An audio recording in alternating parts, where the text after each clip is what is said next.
गायत्री महामंत्र एक बार मेरे साथ दोहराओ। ओम भूर्भुवः स्वः तत्सवितुर्वरेण्यं भर्गो देवस्य धीमहि धियो यो नः प्रचोदयात्।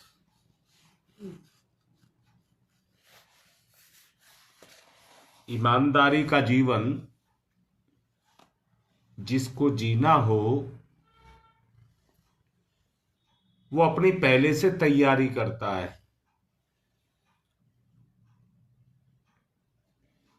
और जैसा कल समझाया गया था, वो मितव्ययता का प्रयोग करता है। मितव्ययता प्रलोभन को नहीं कहते हैं। वो अपने खर्चे कम से कम करता है।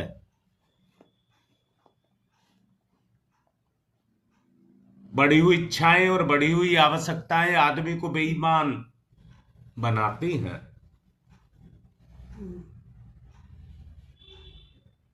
इसलिए ऐसा व्यक्ति अपने आप को इन बुराइयों से बचा करके रखता है।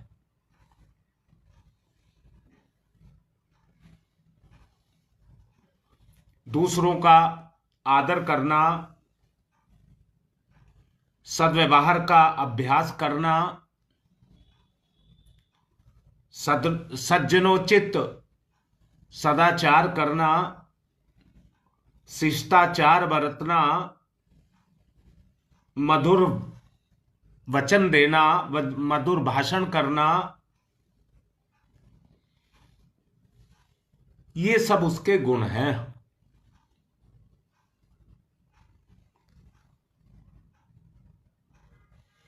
एक अच्छी परिस्थितियां अगर अपने लिए पैदा करना चाहते हैं तो वातावरण में सौहार्दपूर्ण विचार को घोलना होगा। स्नेह सौहार्द का वातावरण बना तभी ही रह सकेगा जब दूसरों के साथ शालीनता का व्यवहार किया जाएगा, अहंकार से दूर रहेंगे,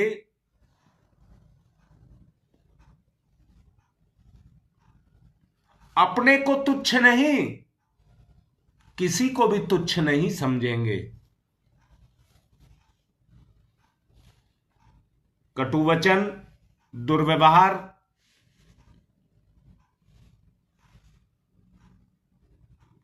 इनको कभी भी अपने मन में विचार भी नहीं आने देंगे।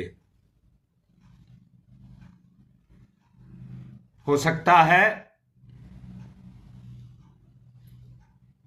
आपकी परिस्थितियां उद्धत स्तर की हों और सामने वाला आपसे दबता हो,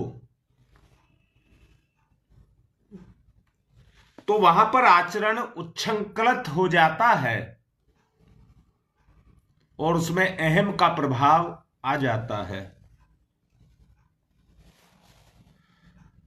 पर हर दृष्टि से आप किसी और का बुरा नहीं, अपना ही बुरा करते हैं।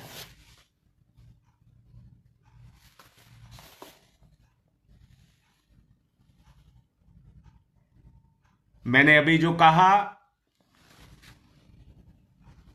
दूसरा व्यक्ति शिष्टाचार के कारण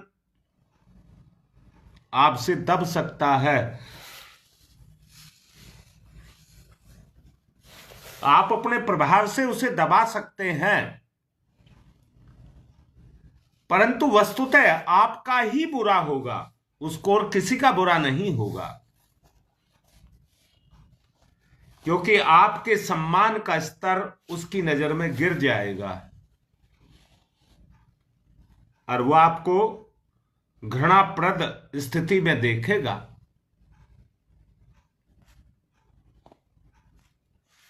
क्रोधी, एसिस्ट, उद्धत, उच्छृंखलित व्यक्ति केवल अपने नाम को बढ़ाने के लिए ये सारे कार्य करता है, परंतु निरंतर खोता चला जाता है। कुछ समय में अपने एकांकी अनुभव करता है, अपने आप को एकांकी अनुभव करता है, क्योंकि साथ छोड़ते जाते हैं सब। स्नेह सहयोग से वंचित हो जाता है और भूत की तरह से, बेताल की तरह से भटकता हुआ रहता है। सच को देखेंगे, हमारी चेतना पर काम कर रही ईर्ष्या, द्वेष, घृणा, झूठ, छल, प्रपंच, ये सब षड्यंत्र, शोषण और अपहरण जैसे कार्य करवाते हैं। अपनी मनोवृत्ति मनुष्य अपने आप अपराधी की बना लेता है।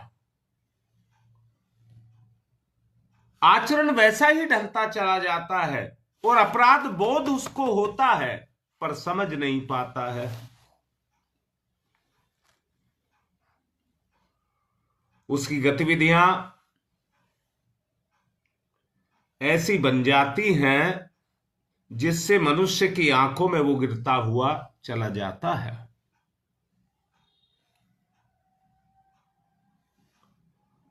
बात कह रहा हूं अपने स्तर की, साधना की।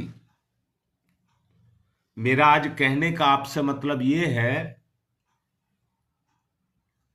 चेतना चेतना की नजर में ऊंची उठे, इसी को साधना कहते हैं। अगर आप शालीनता से भरा हुआ बर्ताव कर रहे हैं, परंतु उसके पीछे वास्तविकता सत्य नहीं है, तो वो भी एक दिखावा बन करके रह जाता है।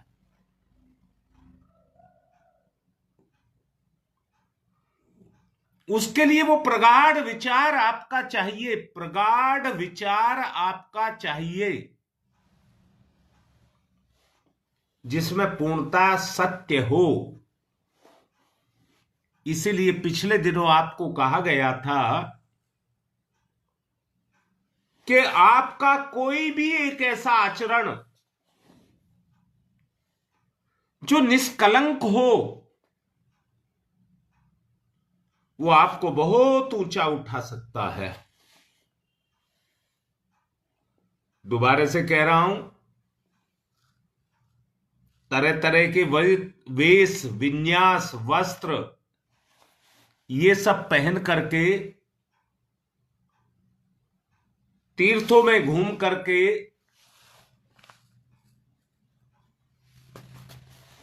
या ऐसे कोई काम जो साधु स्तर के हों, उनको करके व्यक्ति ऊंचे स्तर का नहीं बन सकता। अगर बन सकता है तो अपने स्वभाव को बदल करके, अपने स्वभाव को बदल करके, उसको शालीन बना करके, उसके अंदर छुपे हुए विकारों को निकाल करके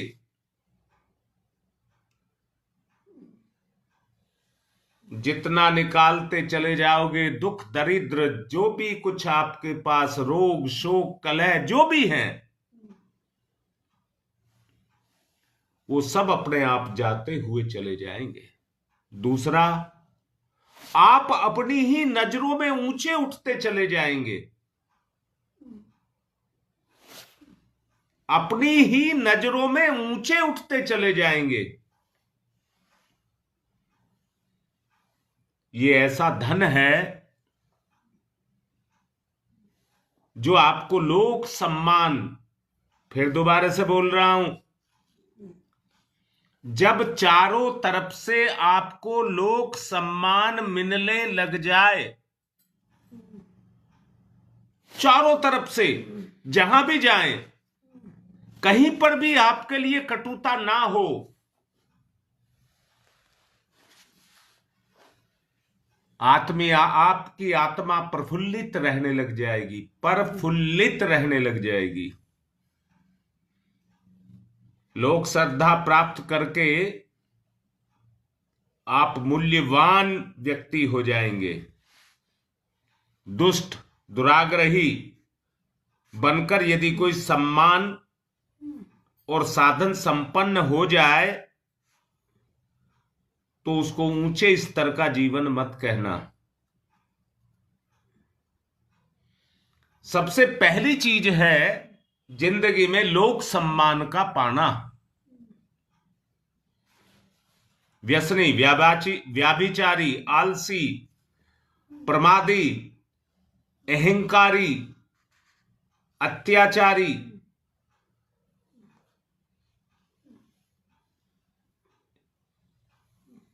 बेटा बिल्कुल ठीक लिख रहे हो योगेश, तोल करके देख लो। साधनाओं का उद्देश्य, मैं फिर से कह रहा हूं, ध्यान करने के लिए आंख बंद करके सब बैठ जाते हैं, परंतु उनका कहीं कोई मतलब नहीं होता।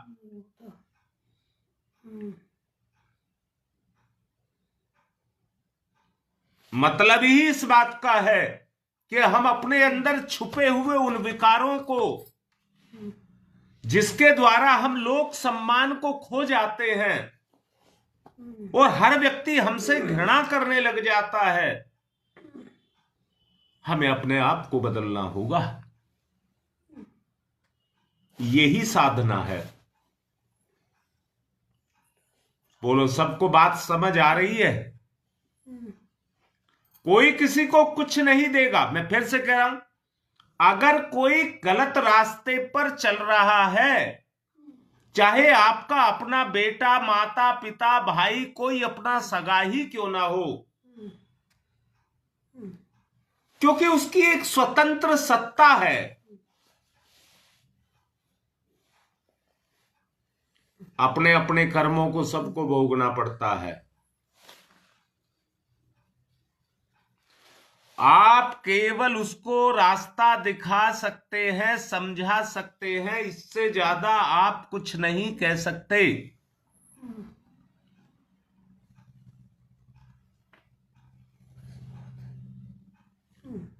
कर्म तभी, कर्म की जो उच्च कोटि का कर्म जो होता है वो तभी होता है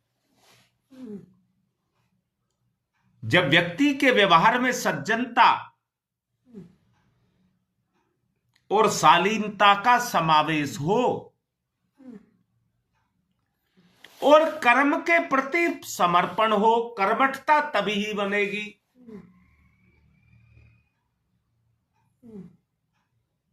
कर्मठता तभी ही बनेगी। अगर भाव प्रधान कर्म आपका नहीं है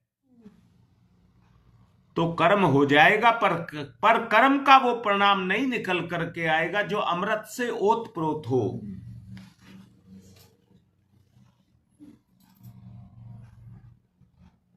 हमें उस स्तर का अपने आप को बनाना पड़ेगा। देखिए कैसा बंधन है। आप कर्म भी कर रहे हैं, सारे काम हो रहे हैं, परंतु गुण से ओतप्रोत नहीं है। गन्ने की कीमत उसके मिठास पर है, हर किसी की कीमत उसकी गुणवत्ता पर है। कर्म आप कर रहे हैं, परंतु कर्म की गुणवत्ता नहीं है, तो कर्म उस स्तर का नहीं हुआ जो आपके भाग्य को धो दे। हमें अपने कर्मों से अपने भाग्य को धोना है। दोबारा बोल रहा हूं, गंगा में नहा करके शायद कोई पवित्र ना हो, परंतु पुण्य और सत्कर्म करके कोई भी अपने आप को पवित्र बना सकता है, अपने आप को पवित्र बना सकता है।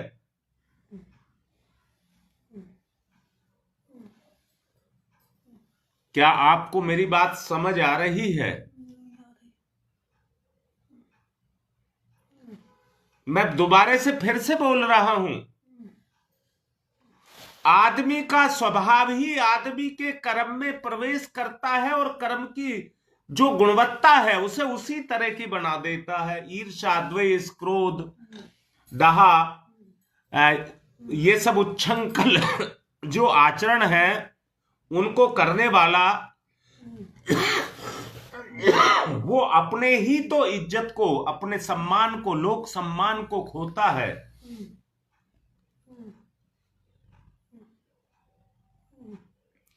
हर स्थिति में आपको अपने सम्मान को बचा करके रखना होगा। बोलो, बात समझ आ रही है? मतलब कर्म का स्तर आप चाहे कम काम करें, परंतु कर्म का स्तर इतना ऊंचा होना चाहिए कि आपको लोक सम्मान मिलता चला जाए और आपका विचार और वातावरण आपके अनुकूल हो जाए।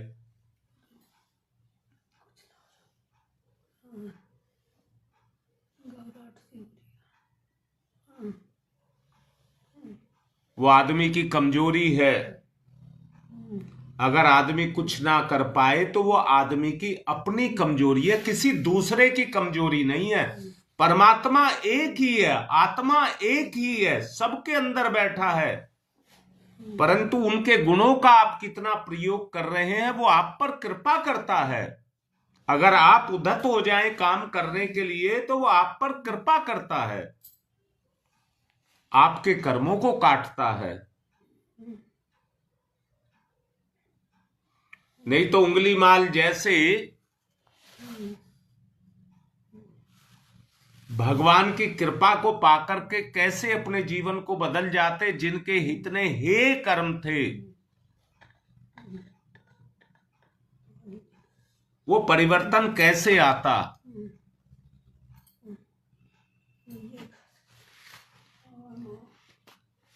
मैं आपको ये समझाना चाहता हूं कि हर हालत में व्यक्ति को अपने स्तर को शालीन बनाना पड़ेगा। सज्जनोचित व्यवहार और सत्कर्म जो अंतरात्मा की कसौटी पर खरा हो और शांति प्रदान करने वाला हो, ऐसा आपको करना ही पड़ेगा। दुर्भावनाओं से, दुष्प्रवृत्तियों का आश्रय मिलता है और जितनी हानि होती है हम उसको समझते नहीं हैं। कौन जानता है आप किसी से ईर्ष्या कर रहे हैं, द्वेष कर रहे हैं, घृणा कर रहे हैं, अपने अंदर कर रहे हैं ना, अपना नुकसान कर रहे हैं। समय की नियमितता, जो अपने ऊपर लगाता है वो अपने बंधनों को काटता है। पिछले दिनों मैंने राग द्वेष के बारे में आपको बताया था। दोनों से अपने आप को बचाना होगा, दोनों से आपको अपने आप को बचाना होगा।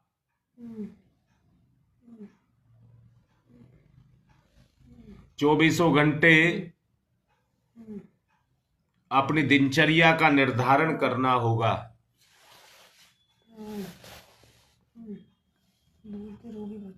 जो सत्कर्म के रूप में दुनिया में क्रियाशील हो, उदात्त, उद्धत विचार मन मस्तिष्क पर जब पैदा होते हैं तो वो आपकी चेतना का, मनोनिग्रह का, योगाभ्यास का बहुत महात्म्य में गाया गया है। शालीन उच्च कोटि के विचार आपके अंदर उठने चाहिए, तभी आप संत प्रकृति के बन सकते हैं। परिवर्तन की संभावना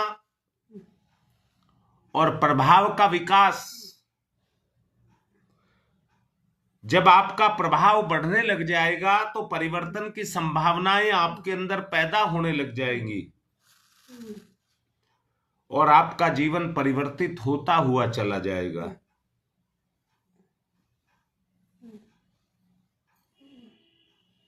अपने आप को तनिक भी ना भटकने दें।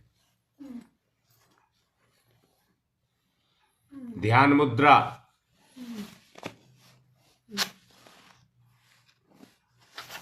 अभी जो बताए हैं दोष दुर्गुणों जो आपकी साधना में रुकावट पैदा करते हैं, उनको हटाएंगे, उनको हटाएंगे।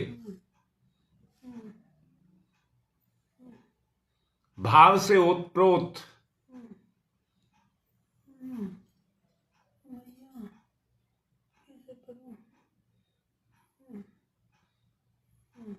ध्यान मुद्रा। दुर्गुणों का सफाया, मन और बुद्धि हल्के।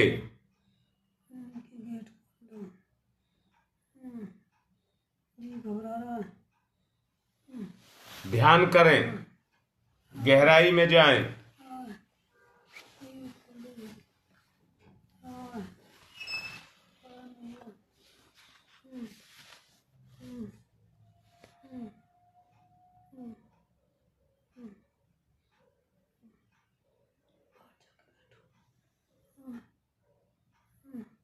कोई चिंता ना करें, सब होगा।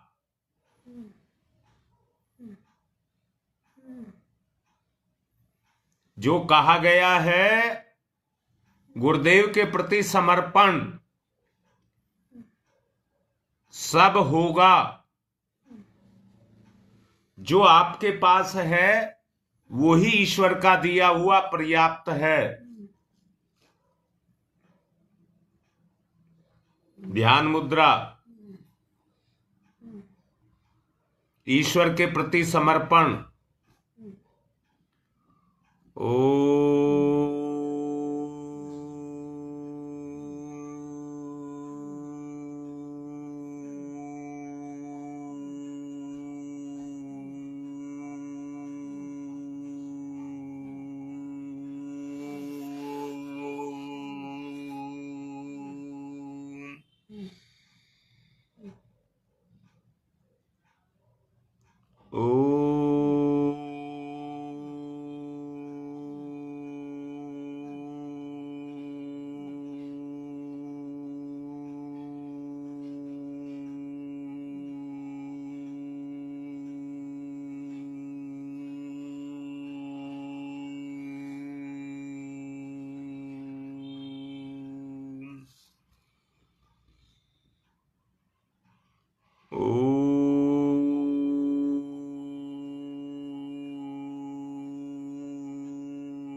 ध्यान को जोड़ें, जुड़ेगा। गुरुदेव की कृपा आप पर बरस रही है।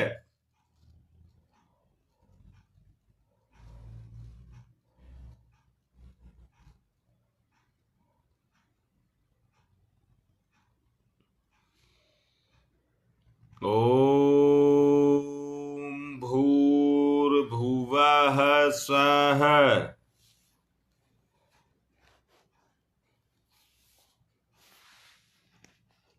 ओम भूर्भुवः स्वः।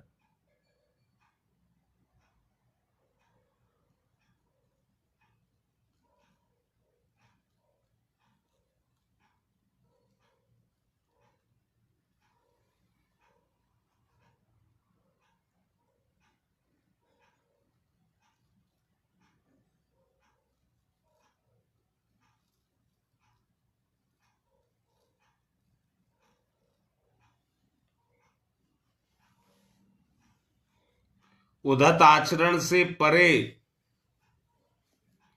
ईर्ष्या द्वेष दोषों से परे, दुर्गुण को घिस घिस करके छुटाएंगे। जो दुर्गुण छाया हुआ है उसको हटाएंगे। प्रयास। तस्य वितुर्वरेण्यम्।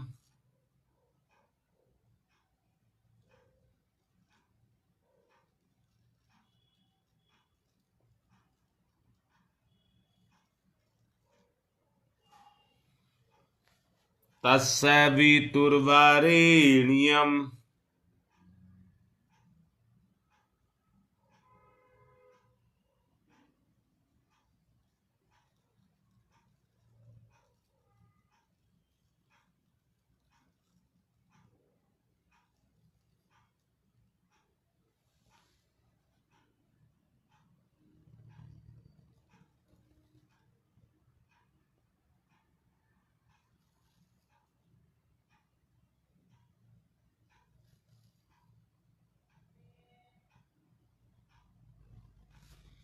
तस्य वितुर्वरेण्यम्।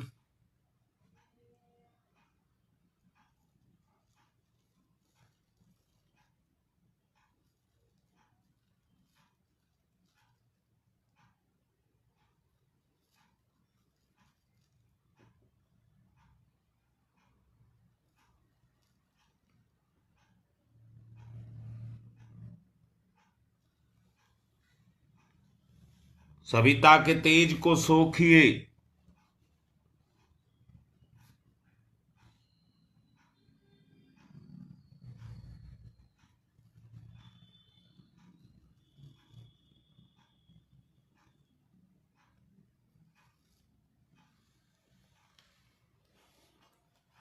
उसके प्रभाव से ओतप्रोत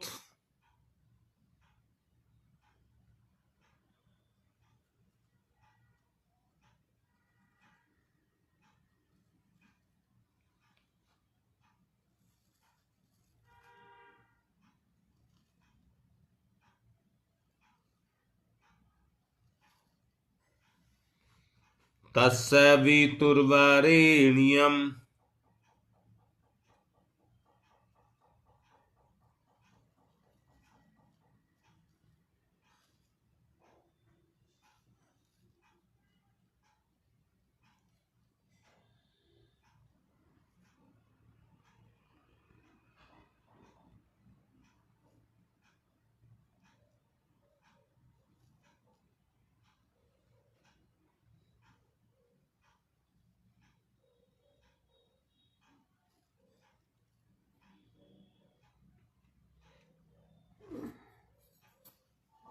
वर्ण करिए। जैसे और विचारों को वर्ण करते हैं, अच्छे बुरे विचारों को वर्ण करते हैं, वैसे ही सविता को वर्ण करिए। तस्य वितुर्वरेण्यम्।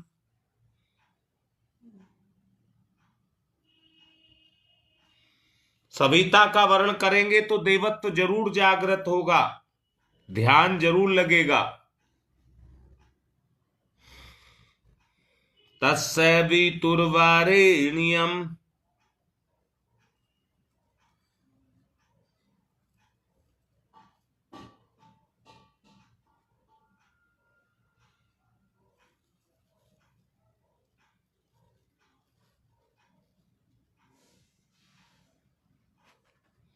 भर्गो देवस्य धीमहि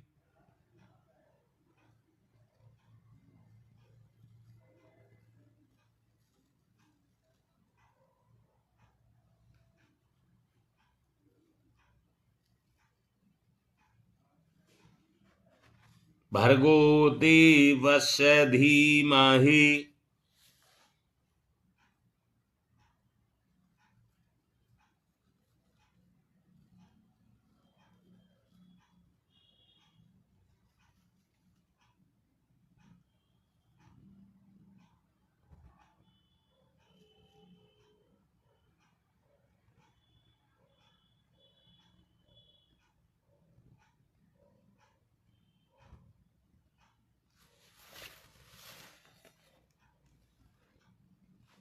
तस्य वितुर्वरेण्यं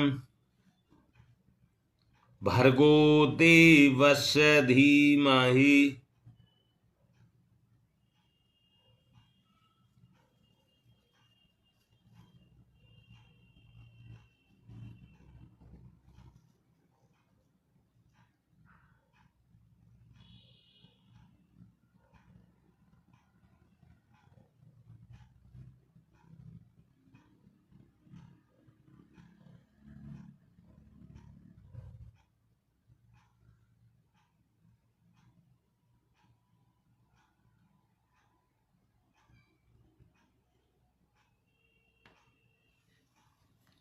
भर्गो देवस्य धीमहि। ओतप्रोत कर दें।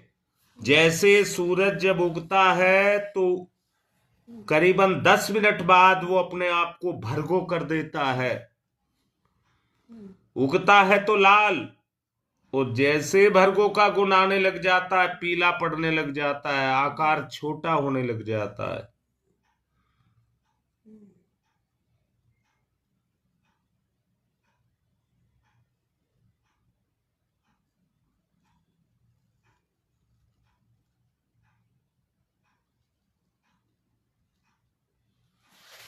तस्य वितुर्वरेण्यं भर्गो देवस्य धीमहि। आत्म तत्व से अपने आप को ओतप्रोत कर दीजिए।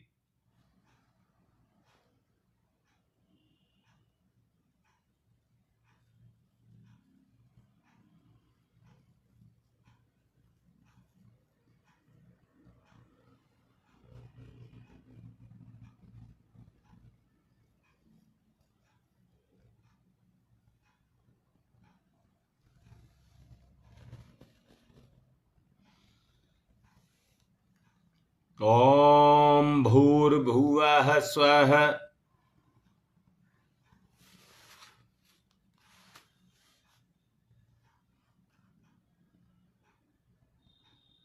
ओतप्रोत ओतप्रोत।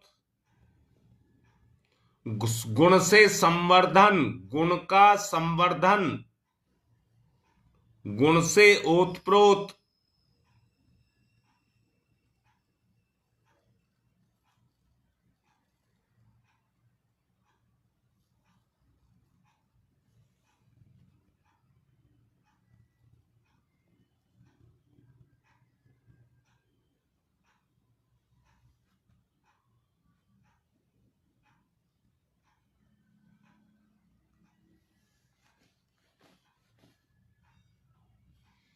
ओम भूर्भुवः स्वः।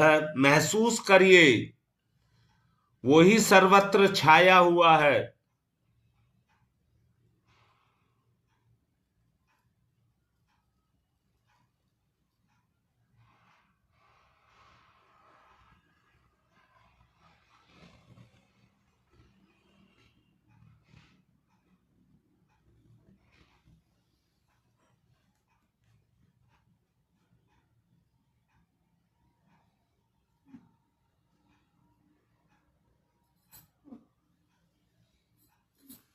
आत्मीय गुणों से ओतप्रोत आत्मा की गति, उसके ऊपर चढ़े हुए दबाव कम होना, कमजोर होना, आत्मा की गति। याद रखना, अंकुर बहुत मुलायम होता है।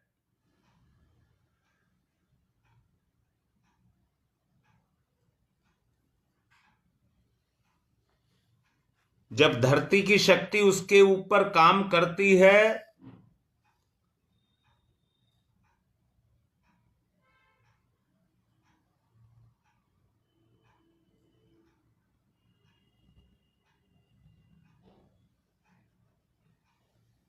ओतप्रोत,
ध्यान मुद्रा, ध्यान में उस रस को पैदा करिए अपने अंदर।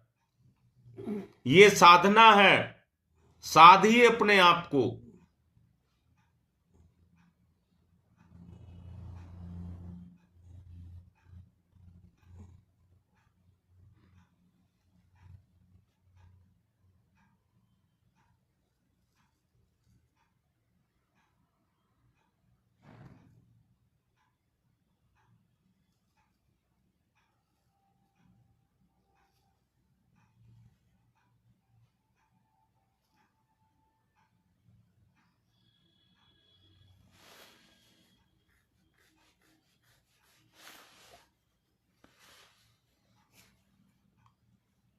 ओम भूर्भुवः स्वः। 24 घंटे तत्सवितुर्वरेण्यम्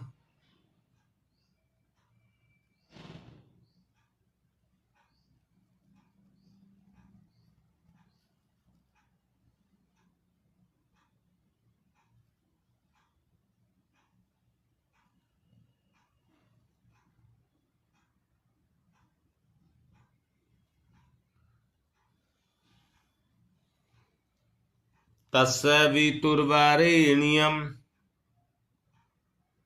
भर्गो देवस्य धीमहि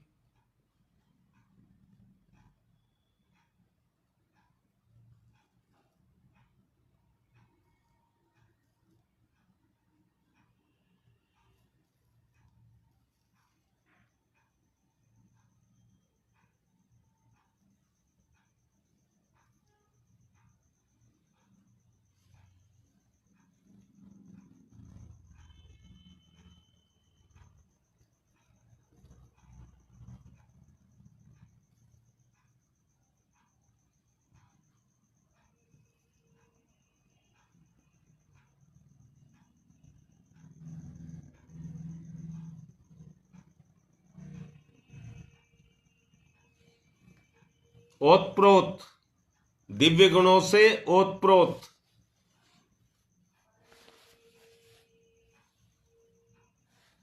ओम तमसो मा ज्योतिर्गमय। ओम तमसो मा ज्योतिर्गमय।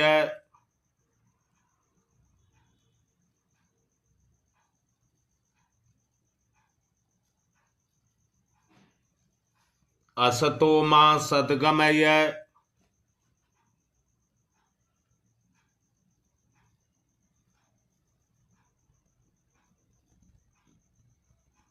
असतो मा सद्गमय।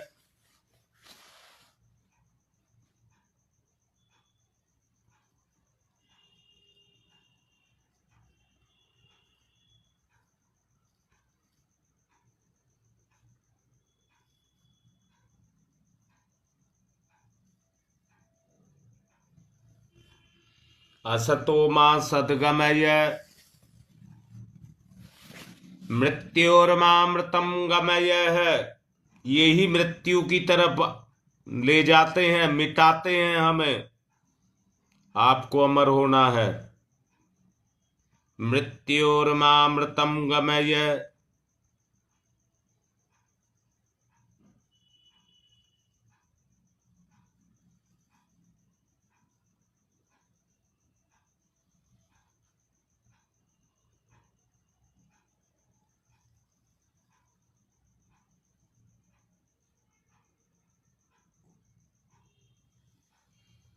मृत्योर्मामृतम गमय। तमसो मा तमसो मा तमसो मा ज्योतिर्गमय ज्योतिर्गमय ज्योतिर्गमय।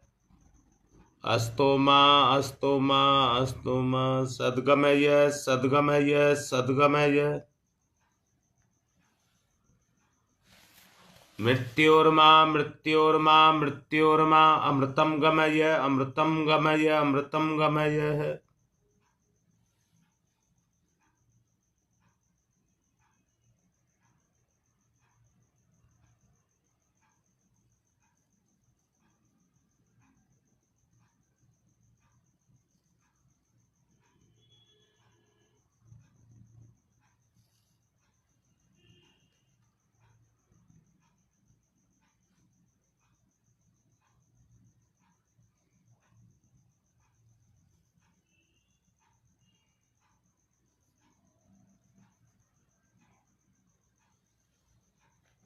दोनों हाथ रगड़िए, मुख पर फिराइए, अपने तमोगुण को उतारिए।